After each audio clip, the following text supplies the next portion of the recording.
어제 오전 10시부터였죠. 이재명 대통령이 취임 30일을 맞아서 기자회견을 열었습니다. 이 자리에서 이 대통령의 대선 공약 가운데 하나였던 4.5일제 시행 시기를 묻는 말에는 점진적으로 추진하겠다면서 어떻게 보면은 속도 조절을 시사했습니다. 여러 가지 AI 산업 전환이라든지 반도체 산업에 대한 적극 투자라든지 이런 부분들을 약속한 상황이라서 노동시간과 정책에 대해서는 성급해하지 않겠다라는 뜻으로도 볼 수가 있겠는데요. 앞서서도 말씀을 드렸지만은 내년도 최저임금 합의 이것도 지금 난항을 겪고 있습니다. 노동과 관련한 다양한 소식들 김성희 고려대학교 노동문제연구소 교수와 함께 이야기 나눠보겠습니다. 교수님 나와 계십니까? 예, 안녕하세요. 예, 안녕하십니까 교수님. 어제 이재명 대통령의 30일 취임 30일 기자회견에서 노동과 관련된 이야기도 나왔어요. 특히 주 4.5일제 그리고 산업 재외를 언급을 했는데요. 노동 전문가로서 교수님 보시기에는 어제 회견 어떻게 들으셨습니까? 예, 이재명 대통령 기자회견은 이제 기자와 간담회 형식으로 진행을 해서 질문들도 받고 했습니다. 그래서 중도 실용 정부로서 노동 분야에서도 반드시 해야 될 일들을 언급하는 가운데 노동시간 단축과 산업재해 해결을 강조를 하셨죠. 그래서 노동 존중사의 기본이 되는 정책들이 무엇인가를 밝히는 그런 내용이었다고 봅니다. 알겠습니다. 이 4.5일제에 대한 질문이 나와서 어떤 내용이 어떤 답을 할까 저도 관심을 갖고 지켜봤는데요. 노동시간 단축은 반드시 해야 된다. 주 4.5일제는 점진적으로 해나가겠다라고 이야기를 했습니다. 여기까지 보면은 속도 조절을 시사한 걸로 보이거든요. 4.5일제 시행에 속도 조절을 하는 배경 뭘로 보십니까?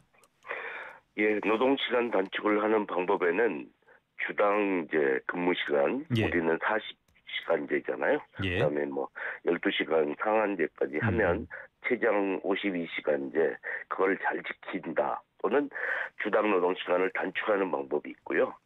연차 휴가를 늘리거나 사용을 촉진하는 방식으로도 노동 시간은 단축되게 됩니다. 그런데 이제 근무일을 중심으로 개편하는 방안은 강행 규정으로 법으로 도입하기는 어려운 방안입니다. 그래서 시범 사업이거나 지원 사업이거나 이런 방식으로 또는 특정 업종에서 도입하는 이런 방식으로 이루어질 가능성이 있는 건데 4.5일제를 실현하려면 주당 노동시간이 36시간제가 기본으로 깔려야지만 보편적으로 적용 가능한데 주당 노동시간 단축까지는 안 가겠다라는 거고 시범사업 가능한 업종 기업의 중심으로 지원책을 중심으로 해나가기 때문에 점진적으로 할 수밖에 없는 사안이다라고 볼 수 있죠.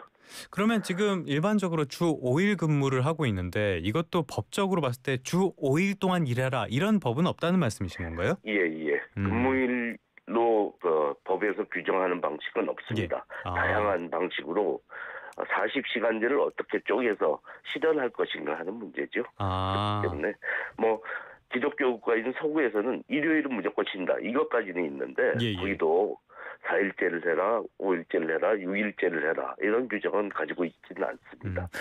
4.5일제를 촉진하는 정책을 쓰고 있을 뿐이죠. 지금 찾아보니까 근로기준법 제50조의 근로시간과 관련해서 나와 있긴 한데 말씀하신 것처럼 날짜로 이렇게 하는 그런 내용은 없네요. 지금 기업들에서는 사실 이 4.5일제 관련해서 굉장히 우려 같은 것들이 있는 것 같아요. 기업 경쟁력이 더 나빠질 거다. 사실 이거는 주 5일제 시행됐을 때 그때도 나왔던 이야기들 같은데 이런 것들을 의식했다고 봐야 될까요? 경총이 전국대학 경영경제학과 교수 103명 대상으로 한 설문을 통해서 얘기를 했는데요.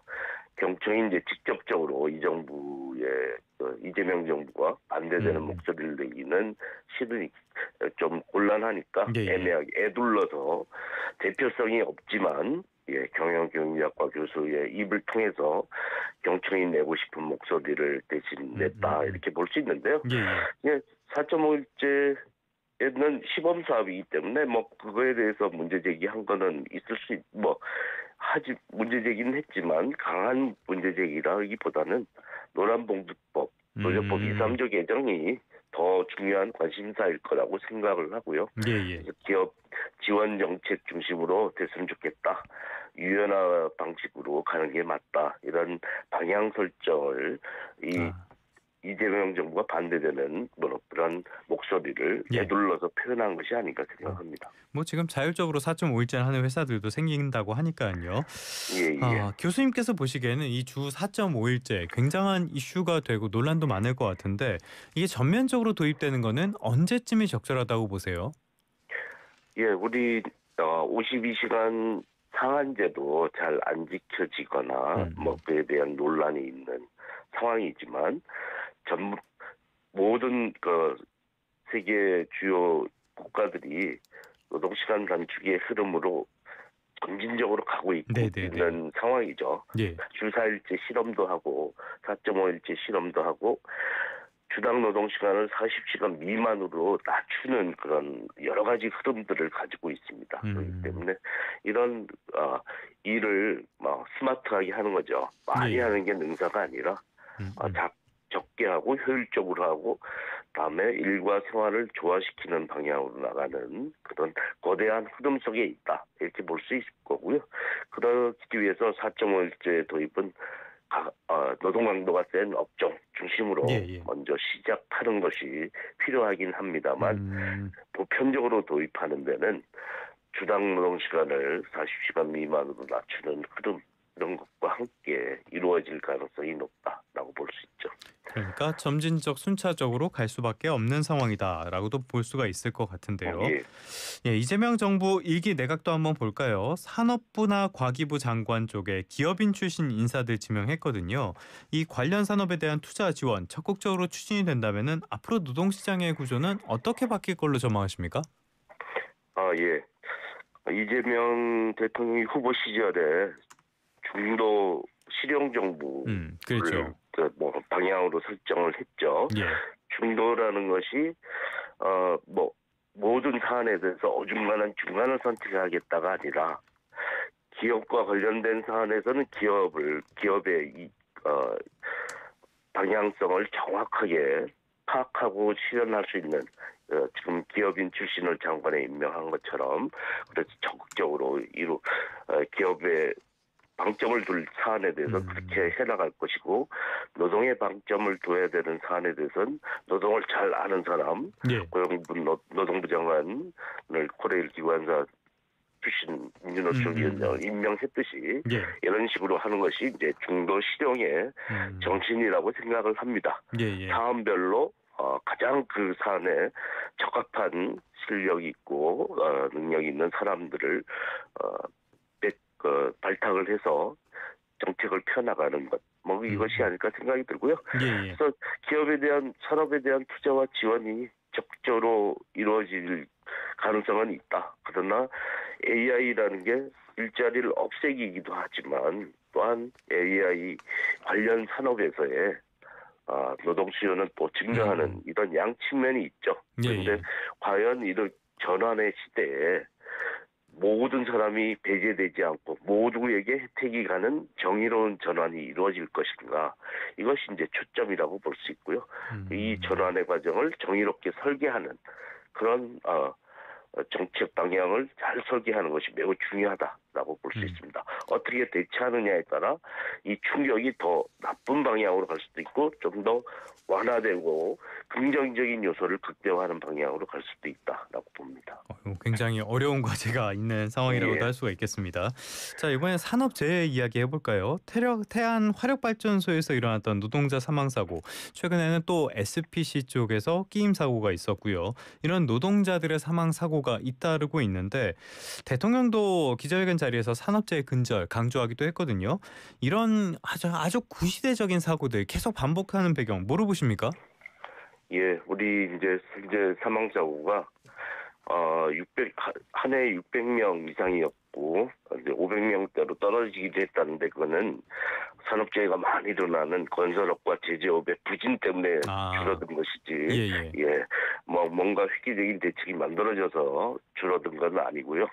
이런 정근대적인 사고가 반복되고 있는 이유 때문에 중대재해처벌법도 만들었지 않습니까? 처벌이 능사는 아니지만 처벌을 강화해서라도 예방 효과를 극대화하겠다라는 것인데 형식적인 대처는 하는데 실질적으로 이 산업재해를 해결하기 위해서 산재를 예방하기 위해서는 시설과 인력에 대한 투자가 따라야 되는데 그 정도까지 실질적으로 변화를 이끌어내지는 못하고 있는 것이 아닌가 생각이 듭니다. 그래서 중대재해처벌법이 처벌을 강화한다고 하지만 형식적인 대처를 넘어서서 예. 실질적인 산재 예방을 위한 노력을 하는 변화를 이끄는 데까지는 아직 부족하지 않은가 생각합니다. 참 산업재해 문제는 계속 반복이 되고 있는데 이런 것들은 언젠가 우리가 끊어내야 될 문제니까요. 자, 또 하나 짚어볼 이슈가 바로 노란봉투법입니다. 이 노란봉투법이 사용자의 개념을 확대하고 노동쟁의의 범위를 확대하고 손해배상을 제한하는 그런 내용인데 이게 윤석열 정부 때는 거부권이 행사가 됐었죠. 이런 상황인데 요거 계속 논의한다고 해요. 앞서서 경청 이야기도 해주셨는데 재계에서는 굉장히 우려를 갖고 보고 있거든요. 교수님께서는 어떻게 보십니까?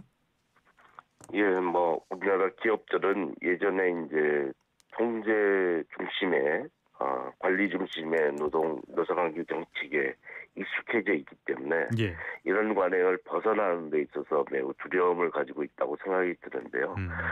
이 노란봉투법이 가지고 있는 의미는 과도하게 기업의 자유를 해친다라고 생각하지 말고 예. 노사관계를 정상화하는 과정이라는 그런 점에 무게를 두고 바라보는 새로운 인식 전환이 좀 필요하다라고 생각이 듭니다. 그래서 손배가압류를 과도하게 하는 것은 네네. 민법상의 사유재산권 문제도 있지만 헌법상의 권리인 노동상권을 그 두 가지를 조화시키기 위한 수준에서 만들어진다 이런 것이고요. 그다음에 이제 광범위하게 노동법 밖에 있는 노동자 위장 자영 노동자의 모습으로 나타나고 있는 광범위한 3.3 소득법을 예.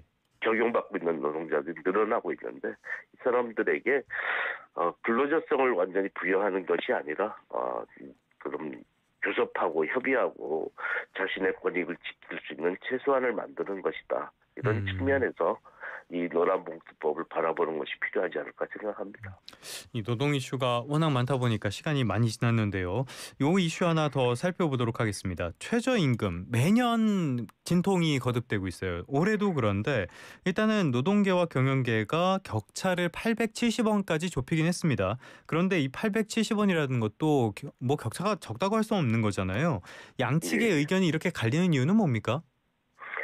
예, 최저임금이 영향을 미치는 범위가 꽤 높은 그런 성격, 최저임금이 자기 임금으로 결정이 되고 최저임금 언저리에 있는 노동자까지도 최저임금의 영향을 받아서 임금 인상률이 결정이 되죠. 그래서 이제 광범위한 영향을 미치기 때문에 그렇고요. 최저임금은 이 밑으로는 주지 말라는 임금인데 그 이상을 주는 관행이 아니라 거기까지만 주는 관행이 너무 광범위하게 퍼져 있기 때문에 생긴 문제가 아닌가 봅니다. 예. 또 워낙 생활 물가가 많이 올랐지 않습니까? 네. 경기가 어렵기 때문에 기업들도 힘들다고 하지만 생활 물가가 오르면 사실 당장 생계 위협을 받고 있는 노동자들이 광범위하게 존재한다. 이것 때문에 기업의 입장하고 노동계의 입장이 다를 수밖에 없는 그런 평행선이 항상 그려지게 돼 있죠. 그런데 일각에서는 물가가 올랐다. 그러니까 그 이상은 급여도 올려야 된다. 이렇게 이야기를 하는데 반대쪽에서는 임금을 그렇게 올리면은 물가는 그만큼 더 오르는 거다. 이렇게도 이야기를 하거든요. 교수님께서는 어떻게 평가하십니까? 물가 상승률 예상치를 가지고 이제 올리는 거지 않습니까? 예. 이미 이제 작년에 결정이 된 것이 물가 오른 만큼 반영 안 된 것을 추가적으로 반영을 해야 되지만 그렇게 반영되지는 않고요. 네, 물가가 오른 만큼 오르는 거는 사실 임금 수준을 작년 수준으로 묶는 거거든요. 동결이나 다름없긴 하죠. 예. 동결인데 자본주의 는 성장하지 않습니까? 경제는 성장을 하는데 성장한 만큼의 수혜를 받지 않으면 그렇게 물가만큼 올리지도 않으면 임금이 깎이는 것이고 실질 임금이 깎이는 것이고 성장하는 만큼 안 올라가면 사실은 노동의 몫이 줄어드는 것이죠.